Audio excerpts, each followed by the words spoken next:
His love and mercy, washing over all I see. The people sing, the people sing. Hosanna, Hosanna, Hosanna in the highest. Hosanna, Hosanna,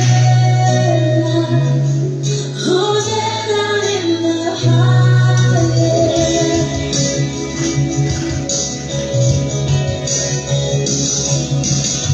I see a generation rising up to take their place with selfless faith, selfless faith.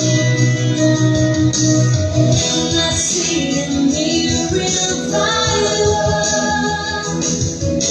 stirring as we pray and seek. We're all amazed. We're all amazed.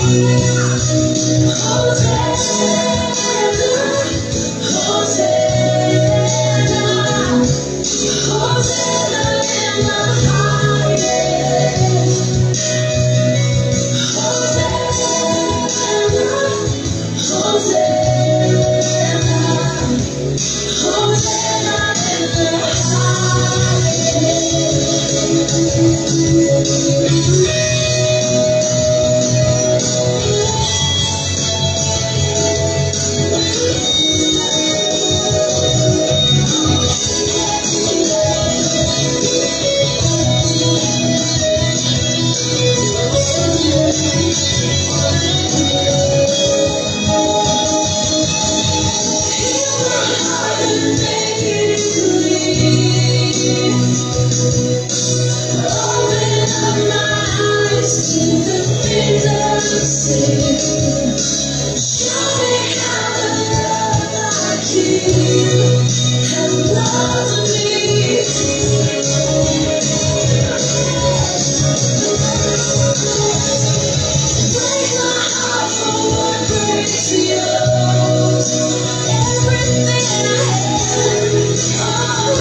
Hosanna, Hosanna,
I love you, Lord.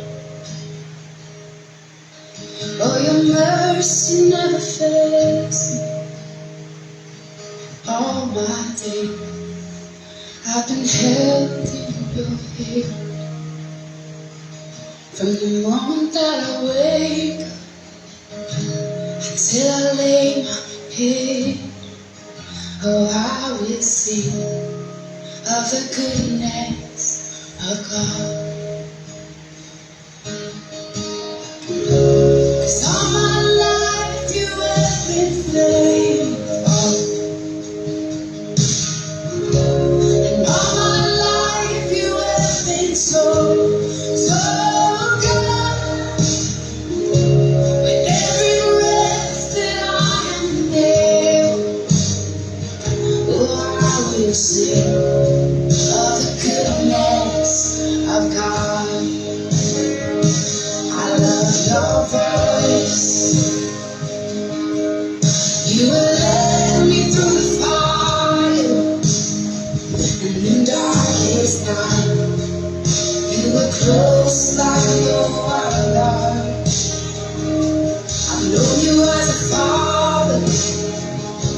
I've known you as a friend, and I have lived in the goodness of God. Yeah. And all my life you have been faithful. Oh. And all my life you have been so, so good.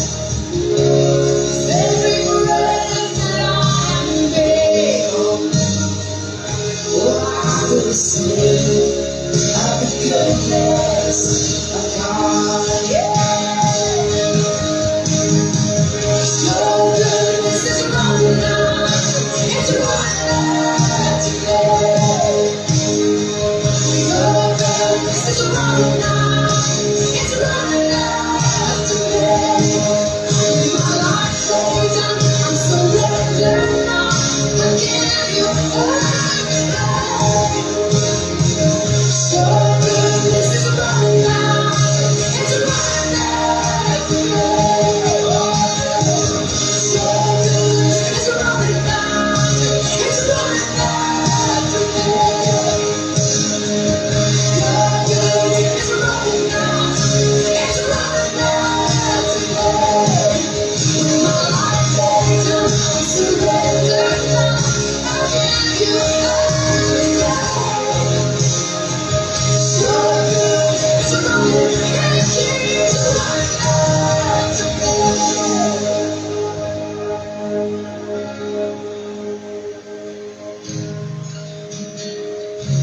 And all my life you have been faithful.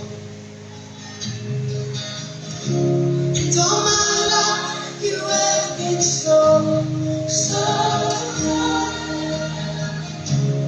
Every breath that I am there, oh, I'm gonna sing of the goodness of God. I'm gonna sing, I'm gonna sing.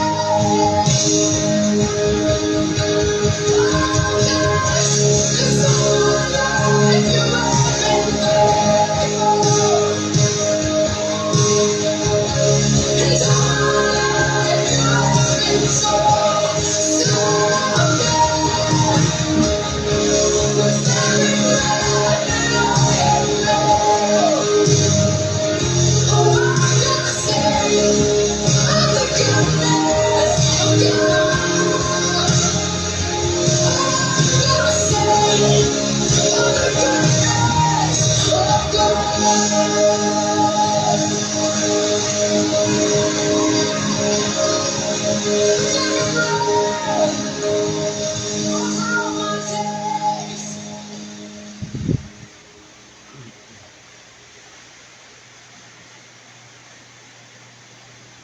Okay, magandang gabi sa atin lahat dito sa Pilipinas at isang mapagpalang araw naman po sa lahat ng mga nasa ibang bansa na ito ay inaabot ng tinig sa oras na ito.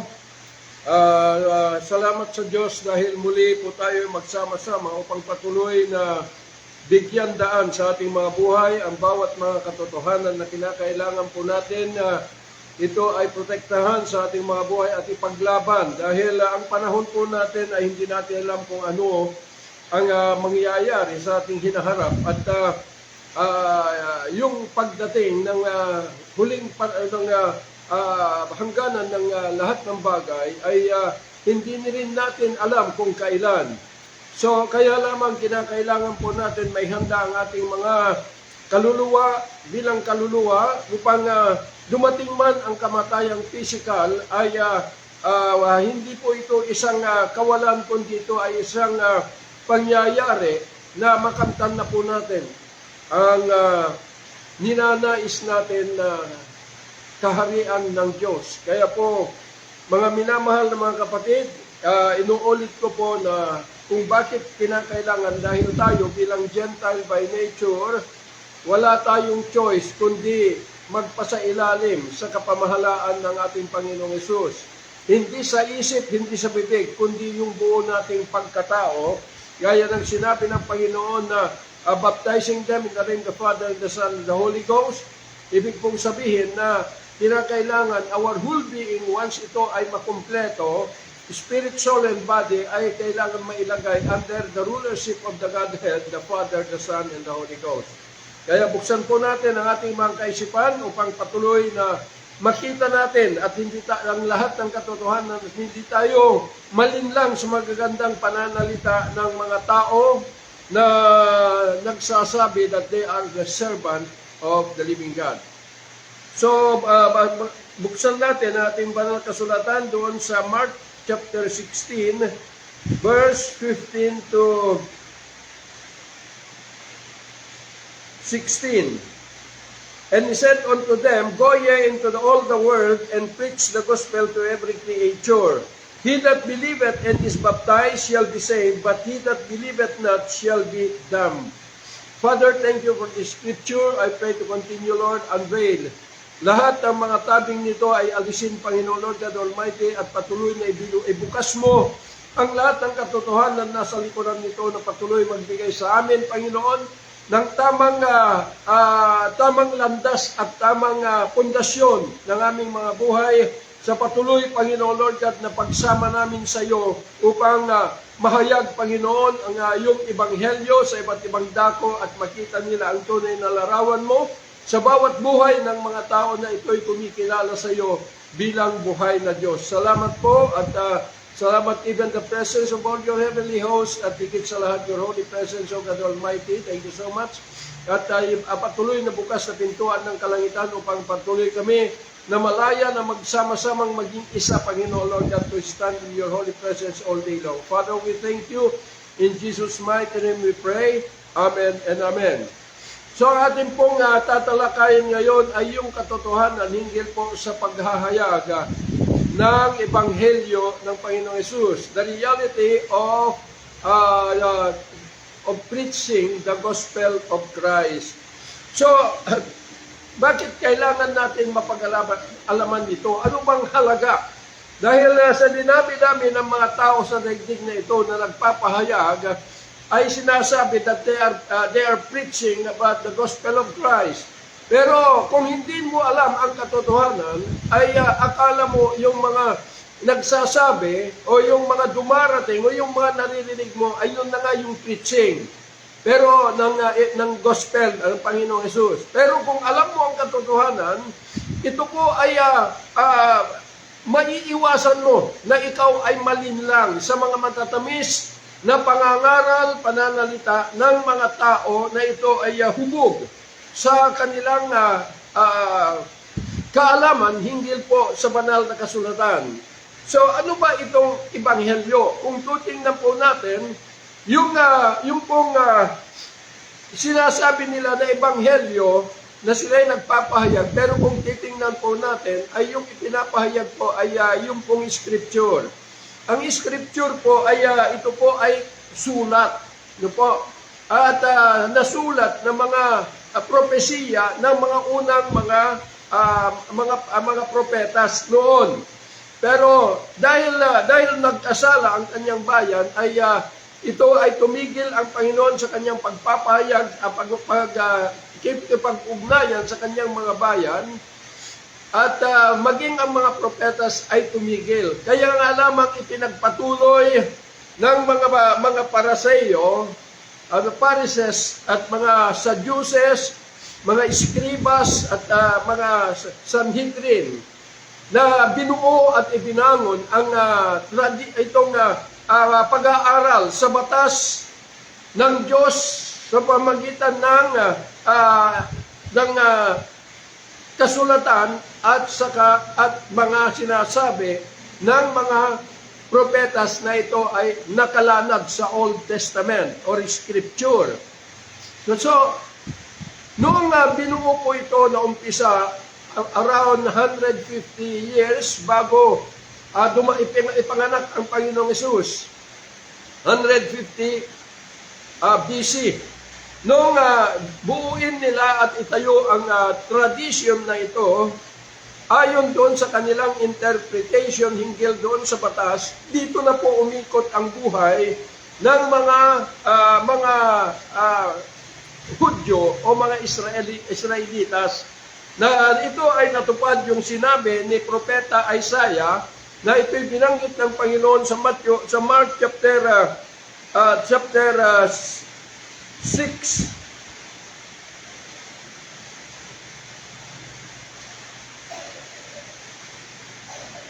Mark chapter 7 pala, na sinabi ng Panginoon, He answered and said unto them, Well has Isaiah prophesied of you hypocrites. As it is written, These people honor me with their lips, but their heart is far from me. Howbeit in vain do they worship me, teaching for doctrine the commandments of men. For laying aside the commandments of God, you hold the tradition of men. So,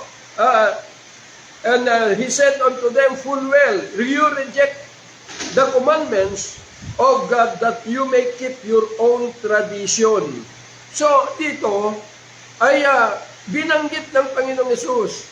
Hinggil po dito, dahil dito na po umikot ang mga buhay ng mga Israelitas.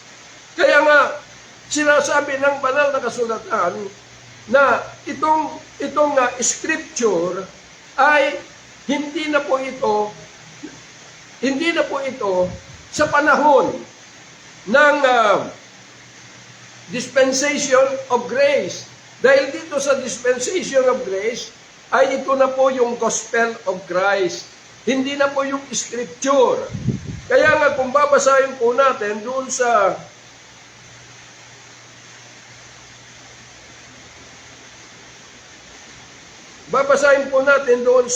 Hebrew chapter 8 verse 7, ang sabi po rito, For if that first covenant have been faultless, then should no place have been sought for the second. For finding fault with them, he says, Behold, the days come, says the Lord, when I will make a new covenant with the house of Israel and with the house of Judah, not according to the covenant that I made with their fathers in the day, when I took them by the hand to lead them out of the land of Egypt, because they continued not in my covenant, and I regarded them not, says the Lord. And in verse 13, and that he says, a new covenant, he has made the first old. Now that which decayed and waxed old is ready to vanish away. So ibig sabihin na ito ay nagkaroon po ng fault itong old covenant. Kaya po, mapapalitan na ng New Covenant. Ibig pong sabihin na yung mga panahon ng Old Testament hinggil po sa mga katuruan hinggil sa mga Sabbath day, anduroon sacred lahat yon. Pero dahil po nagkasala ang kanyang bayan, they transgress God through yung pong sansala nila, hindi pagsunod sa batas, then yung Old Testament ay ito ay naabulis through Christ. Kaya nga kung ito pa ang itinuturo hinggil po sa kaligtasan ng tao, no? At inilalakip na lang ang pangalan ng Panginoong Hesus, ay hindi po 'yon preaching, kundi teaching. Ito yung sinasabi na subject matter na hinango nila yung pong mga itinuturo mula doon sa mga interpretasyon nila sa batas at sa mga propetas. Hanggang ngayon, ito ay nangyayari. Kaya marami pong nalilinlang. Dahil kung titingnan po natin ang naakupahan ng mga theological tradition na ito ay itinuturo ng maraming mga tao ay about 31% ng the whole population ng buong mundo.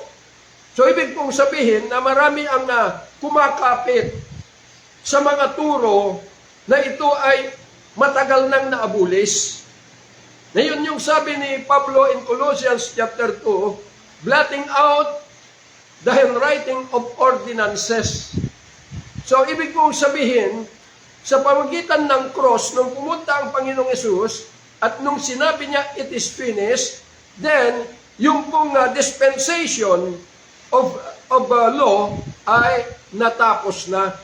At ito na yung pumalit. Hindi na po ito yung dadalhin dito, dahil yung pagkatapos ng dispensation of grace ay ang kahayagan ngayon is about the gospel of Christ.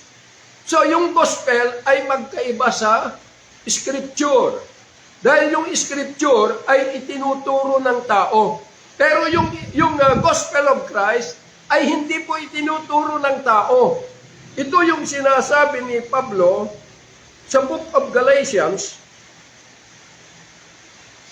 Nang sabi niya, Chapter 1, for do I now persuade men or God? Or do I seek to please men?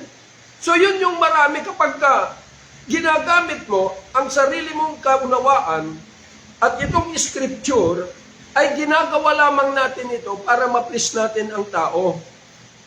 Kaya makikita ninyo bakit hindi nagkakaroon ng katuparan yung pong heartbeat, pintig ng puso ng Panginoon na mapag-isa ang lahat sana. Isinasaksak yung magiging united. Kaya makikita ninyo maging sa panahon natin ngayon. Dahil doon sa pagyakap sa tradition, pati itong itinayo ng mga Roman Empire na binuo noong 16th century ng mga Roman Catholic Church about Semana Santa, na ito ay binansagan ng mga araw na ito ay Holy Week holidays, ay pati mga Kristiyano kuno ay sineselebrate or tinatangkilik din yung mga holidays. Marami akong naririnig na nagsasabi that holidays this semana is ito yung ang mensahe nito is yung passion na ginawa ng Panginoong Hesus in the cross of Calvary. Mga minamahal na mga kapatid, hindi po pumunta ang Panginoong Hesus in the cross of Calvary upang ito ay isa drama o ito ay isa pelikula na kung sino yung tatayo o sino yung mga ipapako o dadalhin ang mga ribulto para lang isalarawan. Yung ginawa niya, hindi po. Dahil yung ginawa ng Panginoong Hesus ay hindi niya ginawa yon para magiging drama na parang mga artista. Hindi po, kundi ginawa niya yon para yung passion na kanyang ginawa ay sa buhay ng tao makikita. Maraming nalilinlang. Kaya sabi ni Pablo, naging bulag ang lahat ng mga ito dahil sa pagkakabasa ng lumang tipan. Dahil lahat ng mga itong lumang tipan, maliwanag po kung hindi nyo nabasa. Oo, tama yung mga turo. Tama lahat yung mga sinasabi, yung mga nagseseminar ng mga about Hebrew Bible at mga itong Sabbath day. Totoo po yun. Pero tinapos na ng Panginoon in the cross of Calvary. It is finished. Naabulis na po yun. Kaya kaya nga sinasabi ni Apostle Juan, ni Pablo, na in 2 Corinthians chapter 3, na ang mga Israelitas ay nananatiling bulag sa pagkakabasa ng lumang tipan. Sabbath day is lumang tipan. Kaya nga sinasabi ko na kapag ito ay ituturo natin ito sa mga tao, napakagandang pakinggan dahil ini-interpret yung mga ginagawa noong unang panahon. Kaya lang ito'y nagdadala ng pagkabulag sa mga tao, hindi nagbibigay buhay. Dahil ang tanging magandang ginagawa ng Scripture, sana kung matagpuan ang presensya ng buhay na Kristo. Kaya nga, ang sabi ng Panginoon, hindi na, tapos na yan, ang sabi niya. Kaya nga, anong sabi ng Panginoong Jesus? Go and preach the gospel. Kung babasahin po natin, ang sabi po ni Pablo, for do I now persuade men or God, or do I seek to please men? For if I yet please men, I should not be the servant of Christ. So ginagamit po ito na pangaral para lang ma-please ang mga tao at susunod sila sa mga dikta ng mga nagpapahayag. Pero sabi ni Pablo, kung ito ay i-please ang tao, hindi na ako lingkod ni Kristo. But I certify you, brethren, that the gospel which was preached of me is not after man. Pagkita po ninyo, yung ipinapayag ko ay hindi ito nanggaling sa tao. Dahil kung may nanggaling man, kung may manggaling sa tao, higit na mas matalino si Pablo kaysa sa kanila. About the tradition, about the theological tradition, kaya mahigit ka pa bang mas matalino sa kanya? Pero nung tinawag ng Panginoong Hesus siya, ay hindi na yun yung kanyang ipinapahayag. Hindi na yun yung kanyang itinuturo. Kundi ang kanyang ipinapahayag, ang sabi niya, hindi na galing sa tao. Pero ang sabi niya rito, for I neither receive it of men, neither was I taught it, but by the revelation of Jesus Christ. So, ito ay ipinahayag sa akin ng Panginoong Hesus. For you have heard of my conversation in time past in the Jews' religion, how that beyond measure I persecuted the church of God and wasted it. Pinapatay niya noon. Pero siya ay, bagamat pinapatay niya, according to the law, ay blameless siya dahil yun ay batas. And profited in the Jews' religion above many my equals in my own nation, being more exceedingly zealous of the traditions of my father. So ito yung ipinagpapatuloy ng mga maraming tagapagturo ngayon na nagtapos po sa Bible School at nagse-seminar. Iba, yung Sabat din, naging Sabatista na. Pero tandaan po natin, alam natin na sa ating sarili, na kung basahin mo po yung sinasabi ni Pablo, tapos na po yan. Hindi na po applicable gayon dahil once na ito'y ibinukas, lalo lang bubulagin ang mga tao at lalo lang silang madidiin. Kaya nga sinabi ng Panginoon sa kanila, anong sabi nila dahil sila po ay nung nandito siya during the time of yung under the law. Anong sabi niya John chapter 5 verse 39, ito'y gustong-gusto kong bersikulo. Ang sabi niya, sinasaliksik ninyo ang kasulatan. Dahil naniniwala kayo na dito meron kayong buhay na walang kahanggang. At totoo, sabi ng Panginoon. Dahil ito'y nagpapatunay sa akin. In verse 40, ang sabi niya, pero di naman kayo pumunta sa akin para magkaroon kayo ng buhay. So ang nangyari, kung ano yung mga sineseminar, doon na nabilanggo. At ipinaglalaban. At ito ay ini-interpret na ganito. Mali pa yung mga pagkokot sa mga bersikulo. Para lamang i-drive na yung kanilang pinag-aralan ay totoo. Tandaan po ninyo, ang sabi po ni Pablo,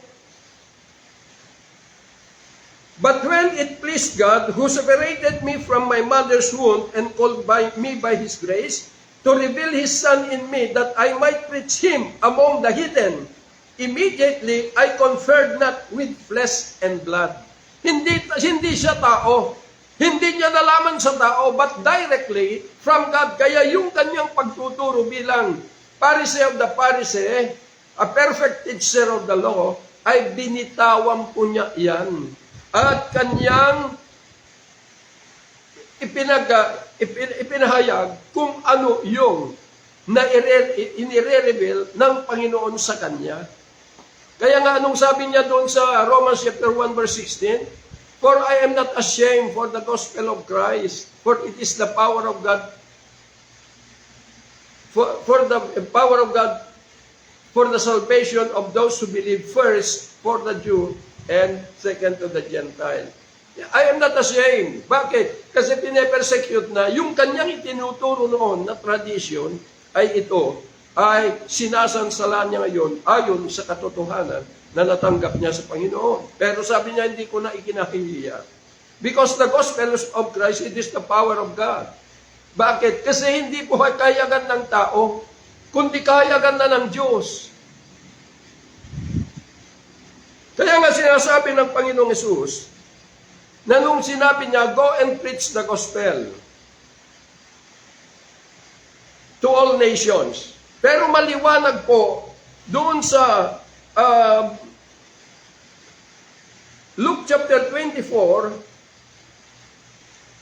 verse 46 hanggang 49, and said unto them, thus it is written, and thus it behoved Christ to suffer and to rise from the dead the third day, and that repentance and remission of sins should be preached in His name among all nations, beginning at Jerusalem. And you are witnesses of these things, and behold, I send the promise of my Father upon you. Ito na. But tarry ye in the city of Jerusalem until you be endued with power from on high. So, hindi maaari na yung kaalaman nila during the time na nagkakasama sila ng Panginoong Hesus ay dadalhin nila by their own understanding and by their own interpretation. Hindi po. Dahil kaya nga sinasabi ng Panginoon na doon sa John chapter 14, na ang sabi po niya,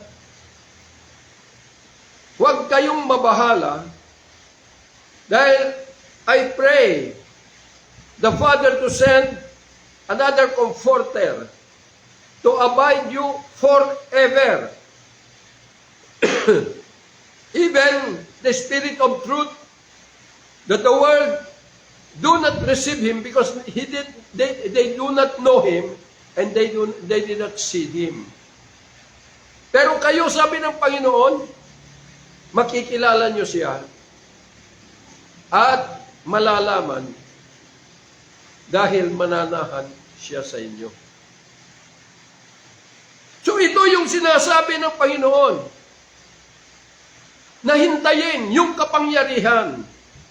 Dahil, because sabi niya, the Comforter, which is the Spirit, the Holy Ghost, shall teach you all things, and put to remembrance everything that I have spoken unto you, and to guide you into all truth. John chapter 16. So ano po ang ibig sabihin?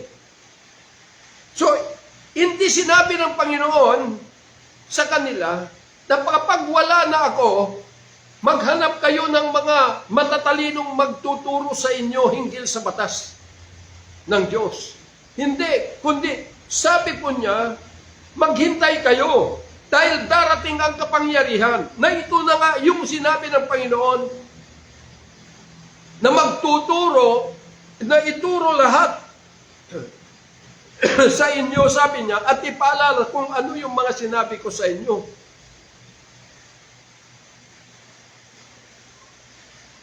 Kaya sabi dito, ito na yung grace of God. Na sabi ni Pablo, by by the grace you are saved through faith, sabi niya, hindi galing sa iyo, kundi ito'y regalo ng Diyos. It is the gift of God. Alam niyo po, that the Holy Ghost ay punong-puno ng katangian na ito ay maaari niyang immobilize sa bawat isa sa atin. Kaya nga kung titingnan po natin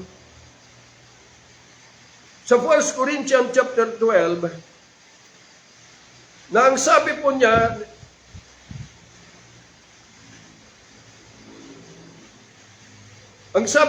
but the manifestation of the Spirit is given to every man to profit withal.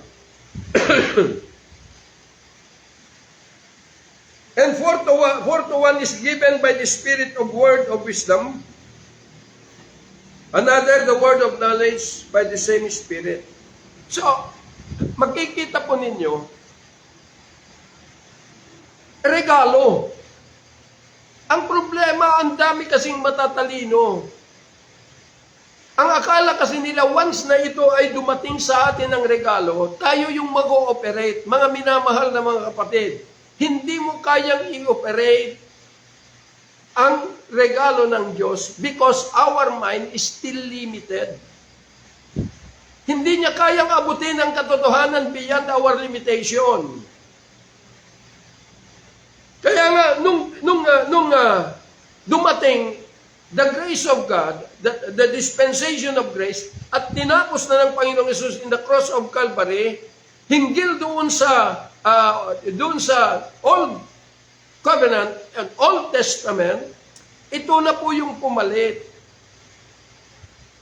Na God has given the manifestation of His Spirit.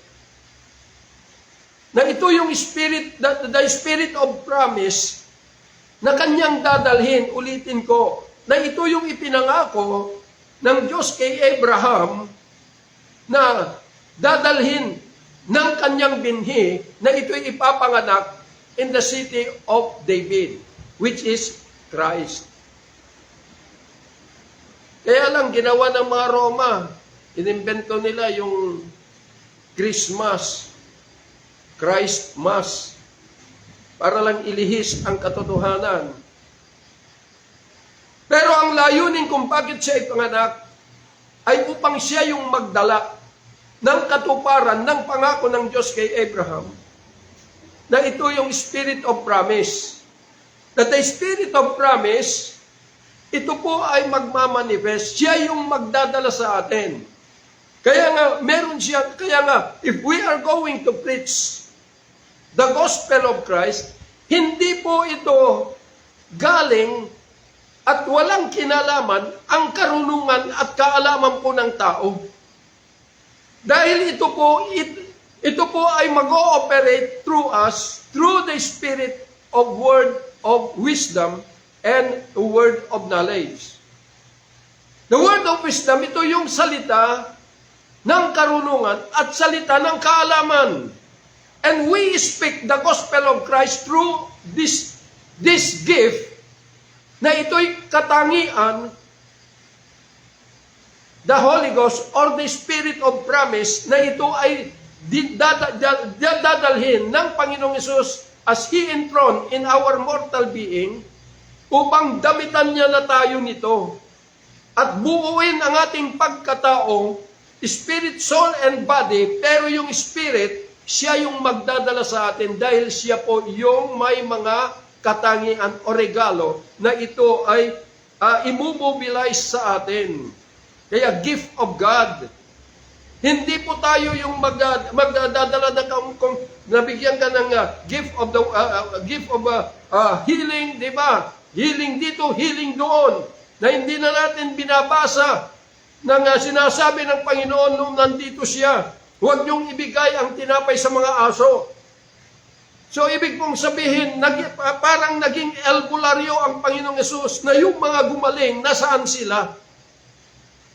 Nagsasabi ay upang ipahayag ang Ebanghelyo ni Kristo. na ipahayag pa ang Ebanghelyo? Hindi, dahil kalakip ng mga ito ay itong mga lumang tipan. Maaring sabihin ninyo, Pastor, pero maraming mga himala na nangyayari. Di ba sinabi ng Panginoon na Matthew chapter 24, mag-ingat kayo sa mga false prophet and the false Christ. For they are going to perform great signs and wonders to deceive many, even the very elect. So ibig pong sabihin, marami silang ginagawa in the physical realities, kagalingan. Pero ang hindi nila nagagawa ay yung kaluluwa na matagpuan nila the risen Christ. Bakit? Dahil nananatili silang bulag dahil sa pagkakabuklat ng lumang tipan. Dahil kung ito'y binabasa, akala kasi sinasabi, tanggapin mo lang si Jesus. Hallelujah. Hindi naman ganun. Paano mo tatanggapin kung hindi ka pa naman karapat-dapat na ikaw ay panahanan or to enthrone, Christ to enthrone Himself into your mortal being? Pero ang kailangan dito, makikita niyo maging yung kanyang bayan. Anong sabi ni Pedro? Anong gagawin namin ngayon? Acts chapter 2. Pero ang sabi niya, magsisi kayo. Repent and be baptized in the name of the Lord Jesus Christ for the remission of sin. Remission of sin is cancellation of sin. Pero sa atin iba, hindi po repent, kundi kailangan tayo po ay sumuko. Na kapag tayo ay sumuko at ninais natin na makapiling ang Panginoong Hesus, kapag nakita ni Jesus, the risen Christ, ang katotohanan sa iyo, then He came to enthrone Himself. At dala niya po yung regalo, which is the grace of God. Kaya kung magpapayag ka about the gospel, kasi dito tayo tinawag lahat, being at church. Hindi maaring hindi ka tinawag dito, kundi lahat po tayo. Na kapag tayo po ay natanggap natin ito, then the Spirit, the Holy Ghost, siya po yung magdadala sa atin according sa kanyang katangian. At yung availability mo, yung ability mo, kung paano kanya gagamitin. Kaya meron pong different katawagan. Magkakaibang katawagan natin. Pero iisang Diyos ang nagpe-perform.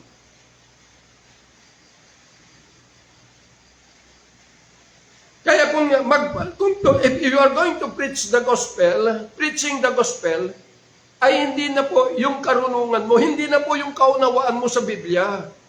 Hindi na yung in-interpret mo sa napakatagal na panahon, na ito'y sinasabi po ni Pablo, makinig po kayo, mga matatalino, nang sabi po niya, for 2 Peter chapter 1, and this voice which came from heaven we heard when we were with Him in the Holy Mount. We have also a more sure word of prophecy, whereunto you do well that you take heed, so unto a light that shine in a dark place until the day dawn, and the day star arise in your hearts, knowing this first, that no prophecy of the Scripture is of any private interpretation. For the prophecy came not in old time by the will of men, but holy men of God spake as they were moved by the Holy Ghost. So, ibig pong sabihin, every time that we have our journey here on planet Earth, there is always a prophecy that will come. Kaya yung prophecy at batas nung unang panahon, hindi na po pwedeng i-interpret ng sabi that no prophecy of the Scripture is of any private interpretation. Ang tagal na ng panahon. Nung tumigil ang Panginoong Diyos na mangusap sa kanila during the time of Malakay, at pati mga propetas ay tumigil, about 400 years bago ipanganak ang Panginoong Hesus. Ang tagal. Pero makikita po ninyo, 150 years bago ipanganak ang Panginoon, ininterpret na nila. Nakaraan na ng mahabang panahon at hanggang ngayon, ini-interpret pa rin yung scripture. At ito, yung ipinapakain sa mga tao upang ang mga tao ay tatayo at sasabihin nila, Hallelujah, Hallelujah, salamat Lord dahil dakila ka. Pero nahihila ang pangalan ng Panginoong Hesus na nakakapit po sa buhay, sa physical na buhay. Na yun, sinabi ng Panginoon, you cannot serve two master because the master of the flesh is Satan and the master of the spirit is Christ. Hinihila natin ang kanyang pangalan. Na yung mga tao na naniniwala, akala nila kapag namatay sila sa langit pupunta, pero hindi po. Dahil naging bulag sila. Dahil po, tandaan po natin, inuulit ko po, na hindi na yung scripture ay maituturo at ang mangyari-yari lang, yung pong maitataas yung pong moral values ng tao. Kaya nga sinabi sa Hebrews chapter 7, that this is the law of carnal commandments. Pang-physical lang yon, doon sa kanilang moral discipline, na hindi po sila dapat madamay sa mga bagay dito sa daigdig, na dito na tayo ipinanganak na walang Diyos at walang pag-asa. Ephesians chapter 2. Pagkatapos nung nabasa natin yung scripture, sasabihin natin na sa atin ito, sinabi ng Panginoong Hallelujah, ina-address natin sa ating mga sarili. Hindi po. Dahil hindi maaari mong angkinin yon, pero moral values lang ang maitataas sa iyo. Pero wala ka pang koneksyon sa Diyos because being Gentile by nature, sabihin ko po sa inyo, ang tanging daan na tayo ay magiging kabahagi sa kalangitan when the Spirit of promise ay naitatak sa iyo.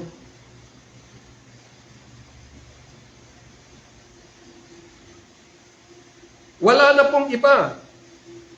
Kaya nga nung sabi ni Pablo sa mga taga-Epeso na mga Gentile na katulad natin, nang sabi niya that we should be to the praise of His glory who first trusted in us, in Christ, in whom you also trusted, after that you heard the word of truth, the gospel of your salvation, in whom also after that you believe, you were sealed with that Holy Spirit of promise. Dito pa lamang na-establish yung connection between itong mga Epesos at sa Diyos. Kaya meron na silang direct access to the living God. Sa atin po, hindi maaari na nabasa mo yung scripture, claim mo na lahat magagandang pangako ng Diyos sa scripture, ay sasabihin mo, Hallelujah, salamat Panginoon. Kaya makikita nyo, kahit na sino sa Pilipinas, presidente o nasa gobyerno, inaangkin. Dahil ito yung turo, na kapag nabasa ito ay kaloob ng Diyos. Sa Israel lang yan, kapatid. Pero ikaw, inaangkin mo, pero kahit na nabasa mo from Genesis to Revelation, until that the Spirit of promise ay nagkaroon ng great manifestation in your life, then your connection to God is nothing. Wala pa rin.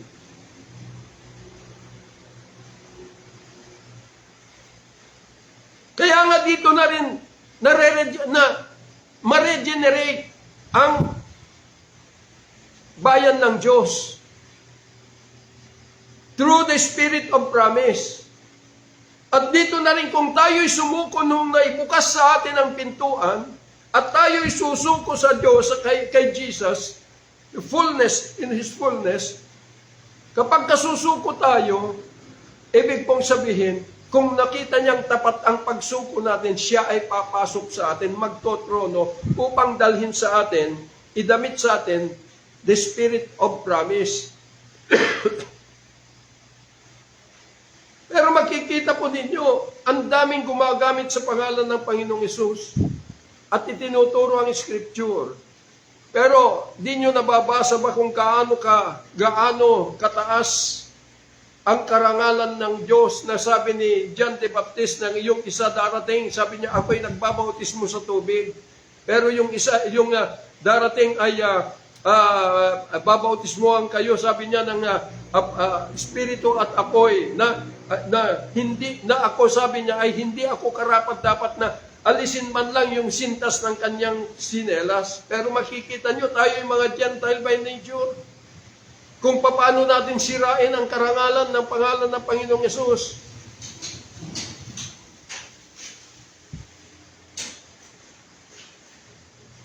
Na ginagamit natin para lamang tayo yung maikabit yung pangalan niya sa mga bagay na kayamanan o material na bagay, na ito yung bumiktima sa atin upang mabilanggo tayo sa kaharian ni Satan through the law of the flesh.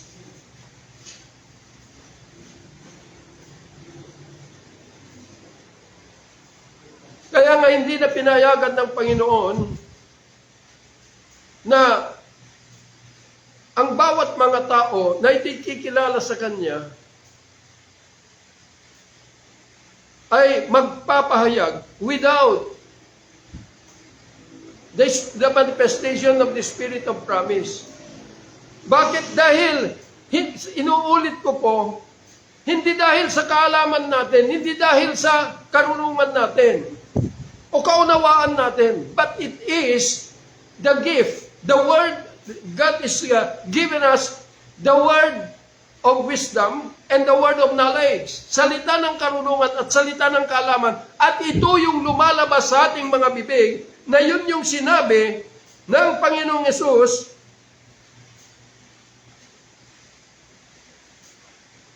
sa kanyang bayan.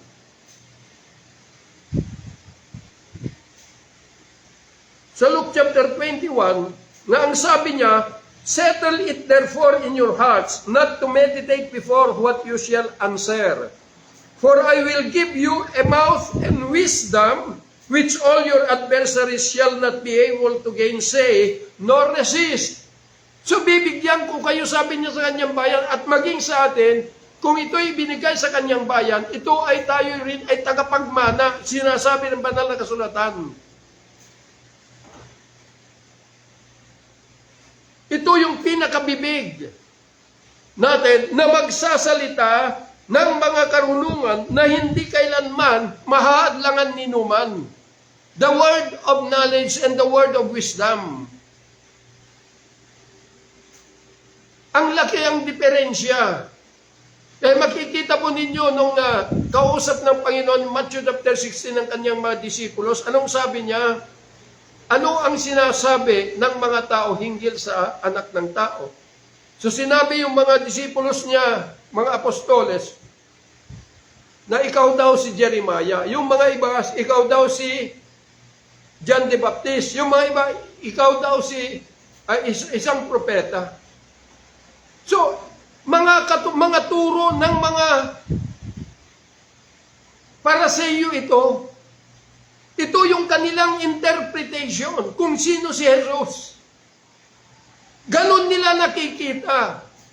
Mga propetas ng Old Testament na sila ay tagahatol. Pero sabi niya ng Panginoon Jesus, hindi ako pumunta rito upang hatulan kayo kundi bigyan ng buhay. Kaya nung tinanong ng Panginoon Jesus yung kanyang apostoles, sabi niya, kayo anong masasabi niyo hinggil sa akin?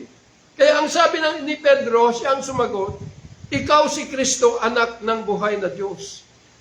Kaya sabi ng Panginoon sa kanya, mapalad ka Pedro, dahil hindi mo nalaman ito sa tao. Flesh and blood did not reveal it unto you. But my Father which is in heaven. Ito yung sinasabi ng Panginoon. Na magsasalita tayo, hindi doon sa kaunawaan ng tao, kundi magsasalita tayo ayon doon sa pahayag ng Espiritu ng Diyos. Nakita nyo yung turo ng tao. Pero si Pedro hindi nakapag-aral. Ni grade 1 hindi nakapasok. Pero siya yung nakapagsalita ng tama. Pero itong mga aralan ng mga Pharisees, di nila alam kung sino yung tinutukoy nila na si Jesus. Kaya nga di nila tinanggap. So ganyan din sa panahon po natin. Kung titingnan natin, iba-ibang pagpapayag sa Panginoong Yesus. At inilalakip ang Panginoong Yesus doon sa mga material na bagay. Malampalataya ka lang kay Jesus Christ. Hallelujah! Lahat ng problema mo, aayusin niya. Mga kapatid, hindi po ganon. Because preaching the gospel is to really introduce the person of Christ. Na ito ay nakaukit sa atin. Kaya nga sinasabi ni Pablo, that my word and my preaching are not from enticing words of man's wisdom. Hindi ito nanggagaling sa magaganda at matatalinong karunungan ng tao. Karunungan ng tao, but by demonstration of Spirit and power.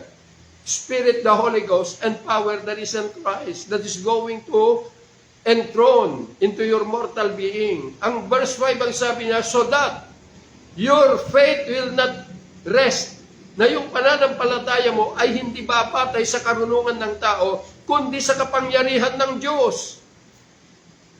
Napakaliwanag po yung scripture na binabasa.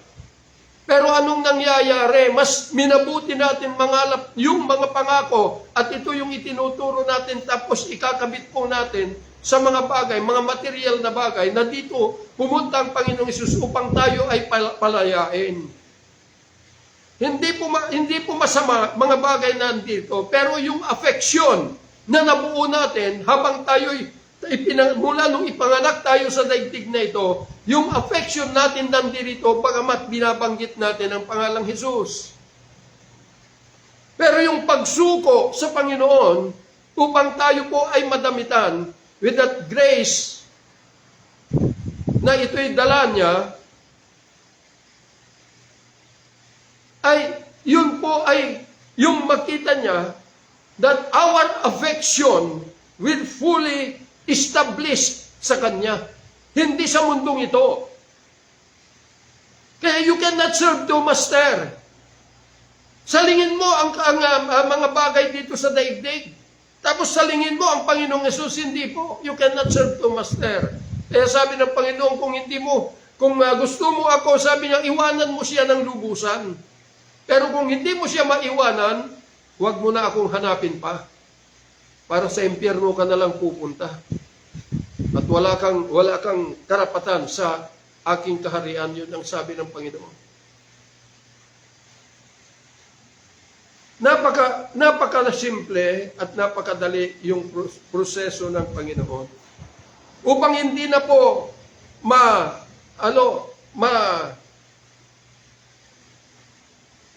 sira muli yung kanyang pangalan, kaya dadalhin na niya sa atin yung magdadala sa atin sa lahat ng katotohanan. Na ang sabi ng Panginoon, He will guide you into all truth. Pero anong ginagawa natin? Di natin mabitaw-bitawan yung scripture, dahil ito, yung itinuro, na maging si Martin Luther noon, na nanggaling po bilang pare sa Roman Catholic, ay siya rin yung nagpatuloy nung i-excommunicate ng Roman Catholic siya, lumabas siya, pero pinagpatuloy niya yung theological tradition, na ito'y dumating na rin po sa ating lahat. Na nang ibabaw na po sa labat ng mga tagapagturo. Kaya natakpan na po yung katotohanan at hindi na po nagkaroon ng karanasan ang mga tao hinggil sa buhay na presensya ng buhay na Diyos. Kundi nandun na po na kumakapit kung ano yung binabasa at sinasabi na lang.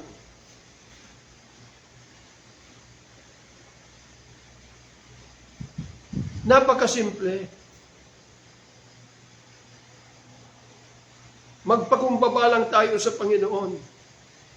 Siya yung tatanggap sa atin, hindi tayo. Yung sinasabi, tanggapin mo lang si Jesus. Para ano? Para meron kang utusan na bigyan ka ng trabaho, bigyan ka ng pagkain, bigyan ka ng pera. Although, ang sabi ng Panginoon, ang sabi niya sa kanyang bayan, seek you first the kingdom of God and His righteousness, and all these things shall be added unto you. Mga bagay sa mundong ito may dadagdag lang. Kung hanapin niyo muna ang aking kaharian, sabi niya, dahil nahulog na po sila sa mundo. And the righteousness of God, hindi na po doon sa righteousness of the law, but the righteousness of God by the faith of God, by the faith of Jesus Christ. Yun ang kailangan mahanap. And by the faith of Jesus Christ, yun na yung spirit of promise na ito'y dati dinadala niya sa bawat mga tao na nagbubukas sa kanyang buhay at sumusuko upang mag-entron siya.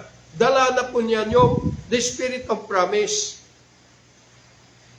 Na ito ay may taglay ng lahat ng katangian na pwede niya tayong immobilize through all this gift.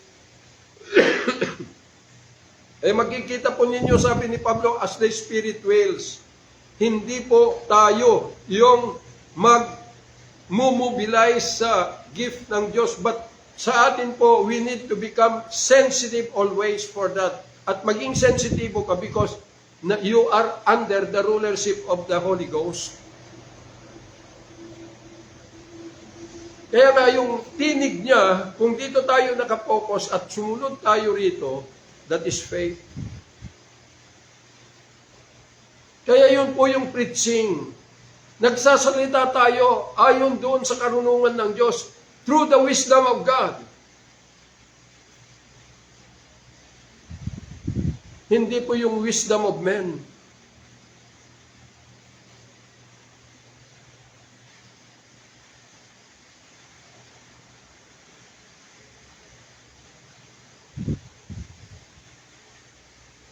Kaya po makikita po natin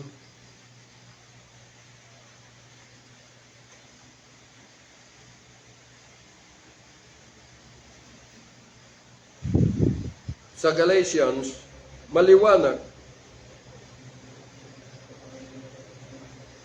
But when it pleased God who separated me from my mother's womb and called me by His grace to reveal His Son in me, that I might preach Him among the heathen, immediately I conferred, not with flesh and blood.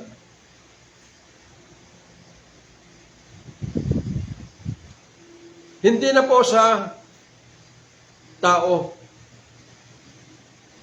kundi it is the spirit of promise na ito ay nagmumobilize sa Kanya. Ganun din po sa atin. Kaya tandaan po ninyo mga minamahal na mga kapatid, made-differentiate po ninyo kung ang naririnig ninyo na sinasabi ay ipinapahayag namin ang mabuting balita. Anong mabuting balita? Luma naman yung mga ginagamit mo. Ang mabuting balita is the gospel of Christ. And the gospel of Christ ay hindi mo kayang abutin by your own interpretation and by your own knowledge.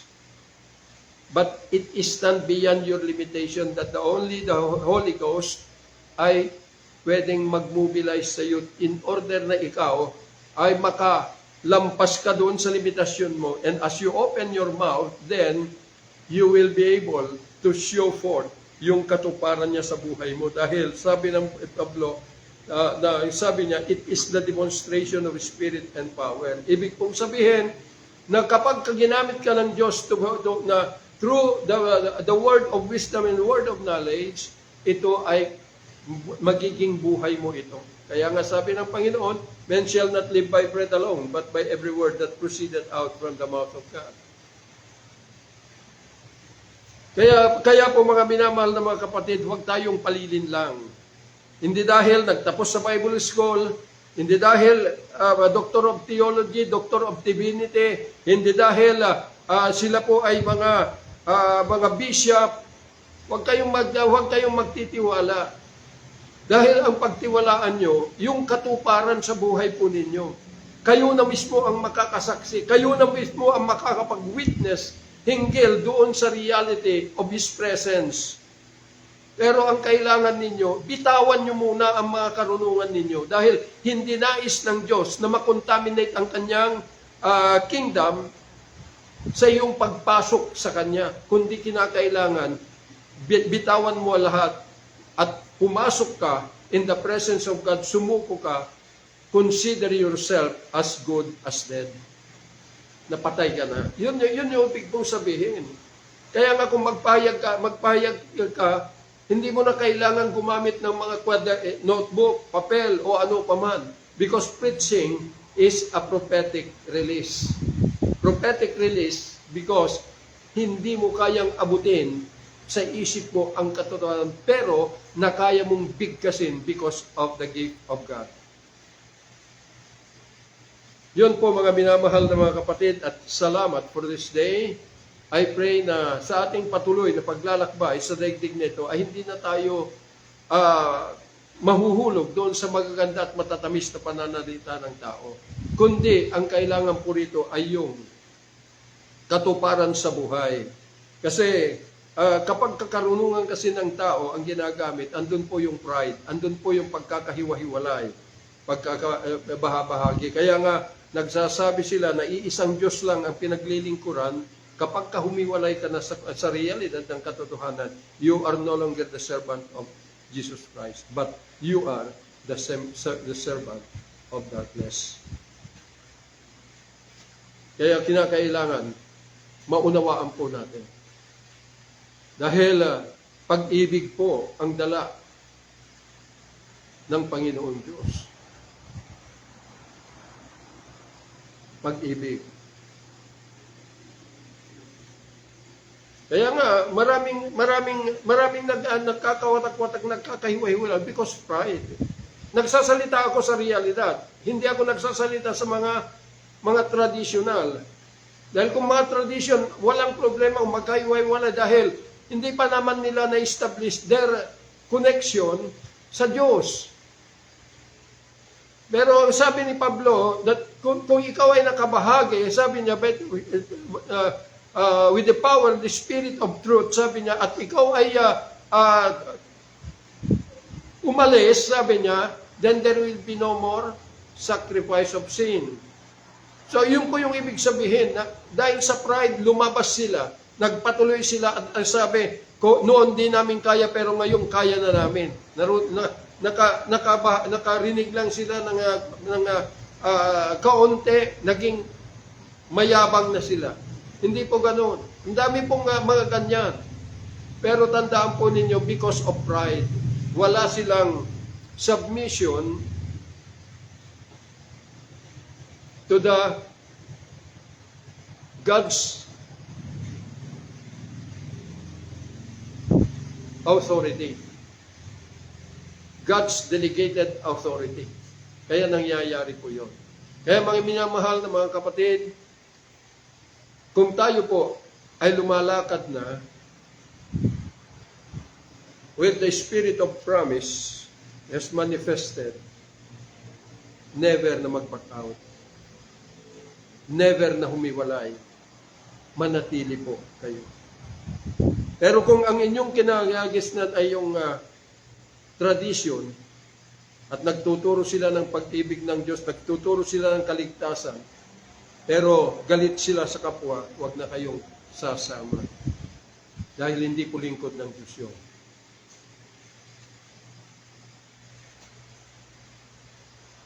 Dahil kapag galit ka sa mga tao, mga kapatid mo, iniwan mo, at sasabihin mo, naglilingkod ka kay Jesus, ibig mong sabihin, ganun ang pagkatao ng Diyos. Dahil kung ano yung ginagawa po natin, sa isip, sa salita, at sa gawa, ganun natin isinasalarawan ang katauhan ni Kristo na ito'y nag-entron sa atin. Kaya nga pag-ibig, dahil mauunawaan mo na ang lahat. Pero hindi po yung pag-ibig, batas ng pag-ibig ay hindi po konsentidor. Naghihintay lamang yun na muling balikan yung batas na yun at mamuhay under the rulership of the Godhead, the Father, the Son, and the Holy Ghost. Yun lamang po at magandang araw po sa inyong lahat. Salamat sa inyong pakikinig. At dilidilihin niyo po ito. Dahil marami pong mga tao na ito ay nag-move ngayon. Kaya nga maraming mga grupo na ito ay dahil doon sa business, dahil doon sa binubuo ng mga organization, pananapi, dahil doon sa mga binibigay na mga mga allowance ng mga magpastor ka lang dito, nawala na yung ethics ng mga tao ito dahil tinatanggap na lang at hindi man lang tinatanong ano bang nangyari at ano bang mga bagay dapat po ay alamin. Dahil kapag tinanggap mo ang isang bagay na sumumasok na hindi mo alam, ibig pong sabihin na dinadala mo ang iyong kongregasyon sa kapamakan doon. But by the way, kung ito ay traditional at scripture, kung tinuturo, that is traditional. Wala pang connection sa Diyos yun. Dahil ang connection natin sa Diyos, we need to seek the presence of the risen Christ and allow the risen Christ to manifest the spirit of promise into our life. Then, that will be the start of a new beginning in our life. Na yun sinabi ng Panginoon, I am the Alpha and the Omega, the beginning and the end of your faith. Yun lamang po at magandang gabi po sa inyo lahat. Father, thank you Lord for this day. I pray, O God Almighty, na ang mga katotohanan na ito, O Diyos, ay magkaroon po ng katuparan sa lahat ng mga nakarinig. At ito, O Diyos, ay magdala, Panginoon Lord God Almighty, ng kapahayagan to preach your gospel, O God Almighty, through their life, Lord God, and through the reality, Panginoon Lord God, that will come out to their mouth, O God Almighty. I pray na manatili po na ito'y nakaukit sa kanilang mga buhay. Salamat, Panginoon, for your goodness. I pray to keep all these people of yours. Ilayo mo sila sa anumang kapamakan, tukso at masamang karamdaman. At kung meron man silang mga karamdaman physically ngayon, I declare right now na kayo po na mayroon pong karamdaman, you are already healed in Jesus' name. You are already healed in Jesus' name. Once na tayo po ay nakisama ka sa pakikinig ngayon at tinangkilik mo po ang katotohanan na ito at pinagnasahan mo, yung mga sakit mo ay nawala na. In Jesus' name, the Son of the living God. Father, thank you. Thank you for your glory. I pray to save everyone with the power of your blood. In Jesus' name, Amen.